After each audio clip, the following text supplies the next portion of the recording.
Hello students, today I welcome you to the session of fractions. Here in this picture we see that the cake has been divided into 4 equal parts and each part is referred to as 1 by 4. Whereas in the other picture we see 2 glasses of juice where in the first glass, that is 2 by 4, we find that out of 4 portions of glass, 2 portions are filled with juice, whereas in the second glass out of 4, 3 portions of it are filled with juice. Now students, we have a question. What is a fraction? Well, a fraction has been derived from the Latin word fractus, which means broken. So, a fraction is a number that can represent part of a whole. A fraction is a quantity that cannot be represented by a whole number. Fractions are for counting part of something. We'll study more about the fractions. Here we have a rectangle which is being divided into 4 equal parts. As you can see, one part is being shaded. So we can say that 1/4 is colored. Whereas in the other picture where we have a pie divided into 8 equal parts, and here 5 parts out of 8 are colored, which is written as 5 by 8 is colored. A circle which is divided into 4 equal parts, and this 4 circle is referred to as the whole.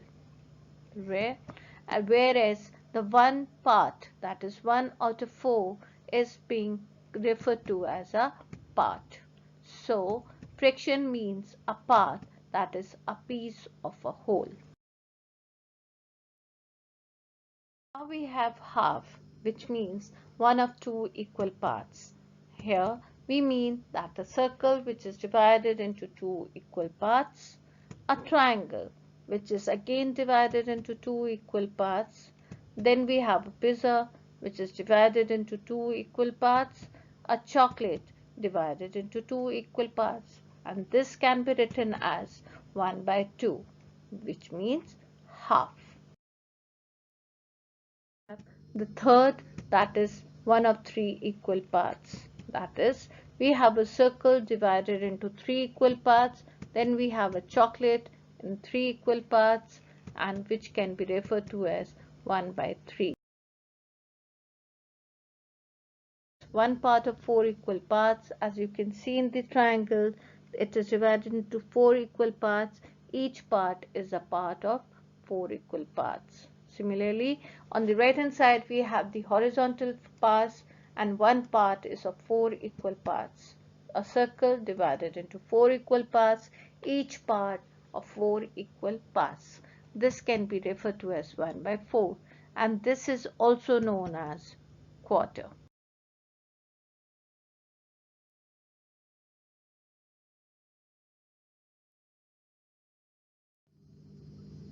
Now students, we talk about the different part of the fraction, that is numerator.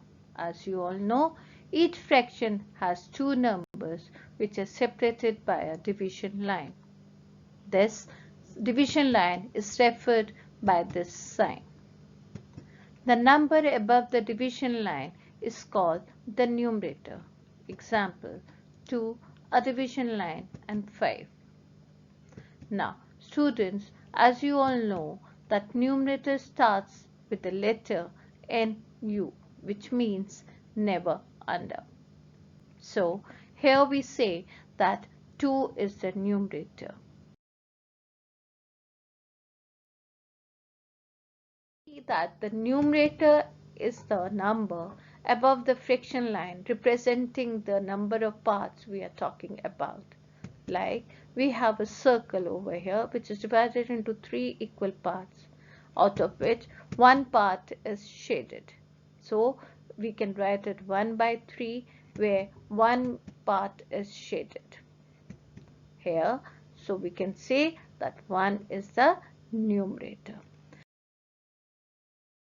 Students, now we discuss the second part of the fraction, that is denominator. The denominator is the number below the fraction line or the division line. It represents the total number of equal parts in which the whole is divided. Here we have the circle divided into 3 equal parts. Here it can be written as 3 by 3, where the 3 is the total number of equal parts, which is denoted as denominator.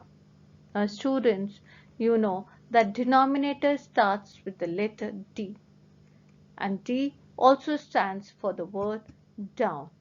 So remember students that D for down, D for denominator. Remember that numerator says NU, never under, and denominator, that is letter D, is also standing for down. Right students? Students, here we have some points to remember, which says when there are no shaded parts, the numerator is 0. But there can be no fraction with 0 as the denominator. It means we can have the fraction with 0 as numerator but not as a denominator. That is, we can have 0 by 5 but not 5 by 0. Also, when the numerator and denominator are the same, the fraction represents as a whole. Now students, we are going to learn how to read the fractions. This can be well understood with the help of an example. I take a triangle and another triangle which is being colored. So I've got one part shaded out of 2 equal parts, which can be referred to as 1 by 2, where 1 is the numerator and 2 is the denominator. And this can be read as, that is 1 by 2 can be read as 1 by 2 or 1 over 2. Here we have 7 equal triangles where we see that 3 parts are shaded out of 7 equal parts, which can be written as 3 parts shaded out of 7 equal parts, which is equal to 3 by 7, where 3 is the numerator and 7 is the denominator. How can we read this 3 by 7? It can be read as 3 by 7 or 3 over 7. Now students, we will be seeing exercise 6.7. Its question number 1 says, read the following fractional numbers. We take the first example, that is 2, division line and 5. How are we going to read this? Just now we have seen it, and Abhishek will answer to this question that how we can read it. Well Abhishek, yes, you are right. We can read it as 2 by 5 or 2 over 5. Let's take one more example and see. It is 4, division line and 11. Now Ria, you will read this fraction for me. Yes, you are right. It says 4 by 11 or 4 over 11.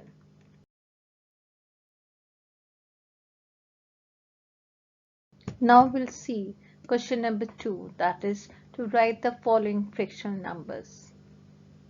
The first part goes 1 by 5, which can be written as 1 over 5. Then I have got 12 over 17, which can be written as 12 division line and 17.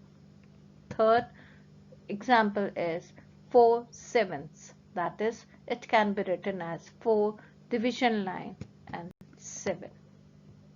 This is how we write the fractional numbers.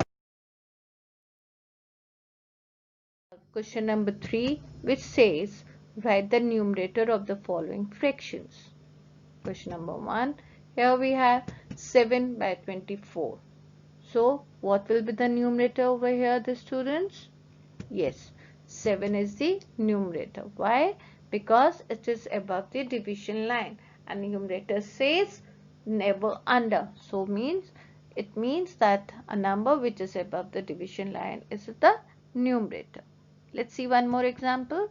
That is 5 by 6. Over here the numerator is, yes, it is 5. Let's take one more. That is 6 by 17. Over here the numerator is 6. Good. Now let's see question number 4, which says to write the denominator of the following fractions. Denominator starts with D, and D for denominator, D for down, right? So let's see the first example of it. It says 6 by 11. So here the denominator is, very good, denominator is 11. One more example, 2 by 5. Here the denominator is 5. Very good. One more, 7 by 19. Here we have 19 as the denominator. Right, students?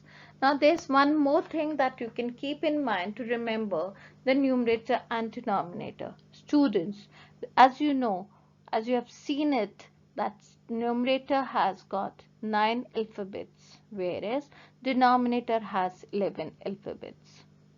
Numerator with 9 alphabets is small in size and denominator is bigger in size.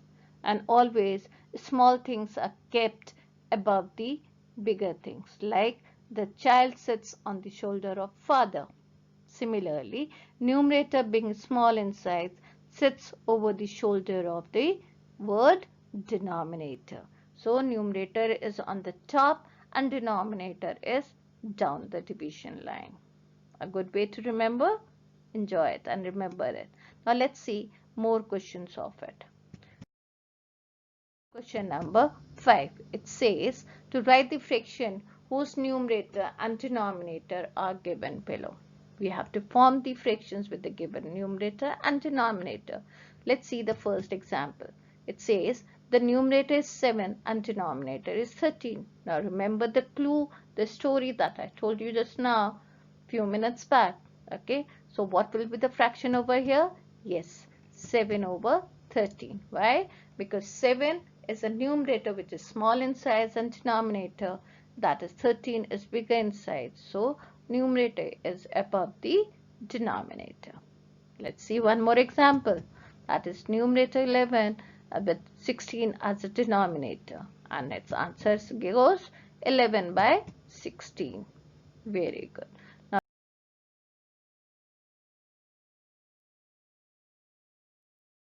Student, let's see question number 7. Question number 7 is a word problem. So read it carefully. Gitika bought 12 toffees. She gave 7 toffees to her daughter. What fraction of toffees did she give to her daughter? Students, in this question we are not asked about the number of toffees but the fraction. And as you know, we have learned that fraction has two numbers, that is the numerator and denominator. So be careful in attempting such questions of fraction. Read it again.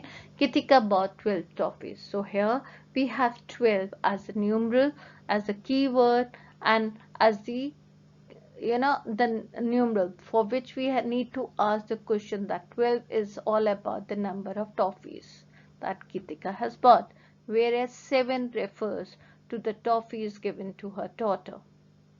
Okay, and we have to find what fraction of toffees did she give to her daughter.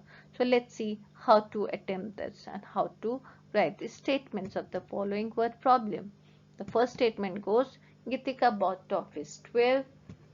Gitika gave to her daughter 7. Then fraction of given toffees is equal to number of toffees given by total toffees.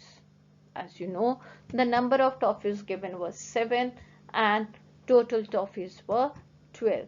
So our answer becomes 7 by 12. But since it's a word problem, so we have a concluding statement to write, which says that Gitika gave 7 by 12 toffees to her daughter.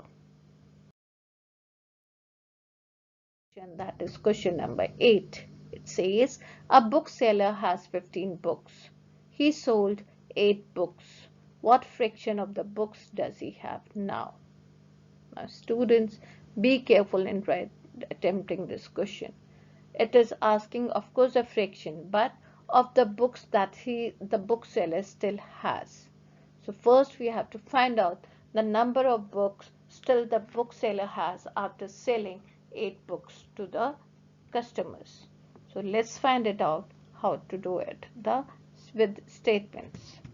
The first statement goes number of books with the bookseller 15, then number of books sold 8. Now we'll find out the number of books that a bookseller still has. And how do we find it out? Yes, by subtracting the two given numbers. So the statement goes number of books left, that is 15 minus 8 is equal to 7. Now the question is asked the fraction. So our fraction becomes fraction of books now he has is books he has now upon the total books. So we can write 7, which we have just calculated, upon the total books, that is 15. So our concluding statement becomes that a bookseller now has 7 by 15 books.